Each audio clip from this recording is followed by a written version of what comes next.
Good evening or morning, how you would put it. I'm Noam Horwitz on behalf of the Texpatriate editorial board, and this is the second installment of Texpatriate's Week in Review. We did the first one of these series on Friday night, but last Friday, there was a lot going on in the legislature, so we decided to delay it for one night to see everything that would happen. We were thinking about even delaying it to Sunday, but we didn't want to give people the impression that we had stopped this series of ours. We received a lot of good feedback pertaining to it. Again, like last week, and this is very unusual for a July in an odd-numbered year, most of the things that happened pertaining to Texas politics occurred in Austin rather than Houston, rather than where the municipal election would usually be heating up. Instead, it was state politics that really took up most of the time. Three main things happened in state politics this week. First, Governor Perry announced that he would not seek re-election next year. It was a bombshell announcement, sure to set the stage for an exciting 2014 Republican primary. Second, Public Policy Polling issued a second poll in their series, this one relating to Senate and presidential elections, and it included some interesting results. And third, the Texas legislature sent two items to the governor's office, HB 2, the omnibus anti-abortion bill, as well as SB 2, the Miller compliance bill, and it debated a third bill, SJR 1, the transportation funding bill. Finally, there was some action that occurred in municipal politics. Jennifer Poole officially announced her candidacy for the city council, and Ben Hall was endorsed by the Communication Workers of America as well as the American Federation of State, County, and Municipal Employees, AFSCMA, or there's some colloquialism of how to pronounce that. So beginning, and we're going to try to do this somewhat quickly, quicker than last week. Rick Perry on Monday afternoon announced that it was time to pass the mantle to a new generation of leaders. Now, the editorial board of the Texas Tribune had long predicted that this would happen.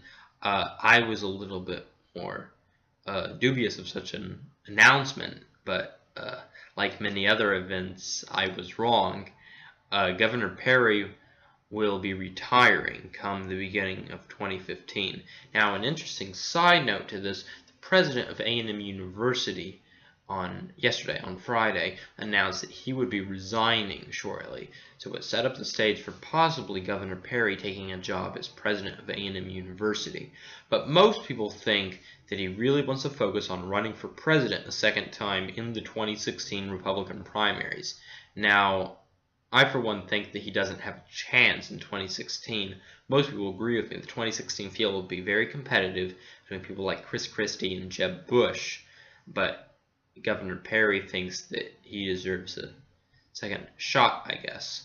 Now, of course, the heir apparent would be Attorney General Greg Abbott, who is announcing his own plans tomorrow, which 99% I would reckon that it would be announcing his intention to run for the governor's office. Now, there is another mainline Republican running, and that is former Texas Workforce Commission Chairman Tom, I don't know if it's Pauken or Packen, but he's running, and he was talking about how there's no divine right for succession, obviously a jab to the current Attorney General. Now, this is going to be setting up an interesting situation for the statewide elections, because currently the governor's race will be open, the Attorney General race will be open, the Agriculture Commissioner will be open, Land Commissioner will be open, Comptroller will be open, Railroad Commissioner will be open. The one non-open seat, Lieutenant Governor, will still have a competitive primary. So I know that this is the first open gubernatorial election since 1990, but I don't think there has ever been an election where there has been so much competition for every statewide office. So needless to say, I will be looking forward to drawing out the popcorn and watching the events transpire next year. In addition, Public Policy Polling came out with the second part of their poll. This was pertaining to the Senate election in 2014 as well as the presidential election in 2016. Excuse me. The senatorial election had similar results to the gubernatorial election. The Republicans, all in all, did better. The only Republican mentioned in this poll is the incumbent senator, John Cornyn, presumably running for re-election. Wendy Davis did gain 3 points against John Cornyn in the poll. Now she would trail him 40% to 48%, which is by a fewer number of percentage points than she did back in January. For the 2016 field, Hillary Clinton would still be a competitive candidate in Texas, but she would trail some of the new candidates the PPP gouged to the level of public support for, and these include Chris Christie, Jeb Bush, as well as even Ted Cruz. Clinton would still lead Rick Perry, however, in a hypothetical matchup.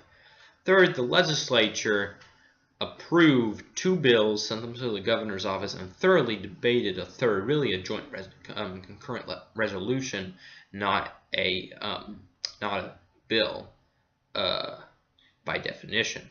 The first bill, of course, is HB 2, the omnibus anti-abortion legislation.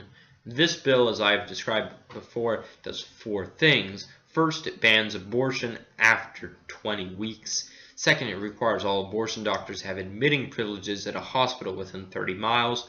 Third, it requires abortion clinics to become ambulatory surgical centers. And fourth, it requires the abortion doctors to administer many of the drugs in person, including one which helps to induce, which would usually take place 24 hours in advance. Now, ostensibly, these provisions are meant to protect women's health, but the OBGYN associations of Texas have thoroughly denounced the measures as medically unnecessary. They are obviously an attempt to close clinics. Most estimates say they would close 37 of the 42 clinics in the state. Now, the Senate debate on this measure was somewhat muted. There wasn't a filibuster. It was just the Democrats putting up amendments. And I think in the last week, too, the House had to debate the bill. And similarly, the House put up a lot of amendments, but there wasn't a lot of theatrics. Since the session still has a few weeks to go, the Democrats more or less conceded defeat on the measure. The measure now heads to Governor Perry's desk for his signature. It will surely be challenged in federal court. In my opinion, it will be going down in flames. It's very unconstitutional. It presents undue burdens, on the constitutional right to abortion. Second, the Miller Compliance Bill, SB 2, also headed to Perry's desk. Miller compliance, as you may remember, means complying with the Supreme Court decision of Miller v. Alabama, which banned mandatory life without parole sentences for juvenile capital murderers. Now, in Texas, you're considered an adult at 17, but the Supreme Court defined it at 18. This created a gray area, because for capital murder in the state of Texas, you can only be convicted of sentenced to life without parole or death, both of which have specifically been ruled out as mandatory punishments for juveniles. So the Senate and the House both approved legislation that would replace this for 17-year-olds with a mandatory life with parole after 40 years punishment. Now this now heads to Governor Perry's desk. It only had one opponent in the Senate, that was Senator Jose Rodriguez of El Paso. He thinks, too, that this bill is unconstitutional, and there probably will be a lawsuit about it. Third, the transportation funding bill was approved by committees, but not by the House. It's unclear what that bill is really going to look like.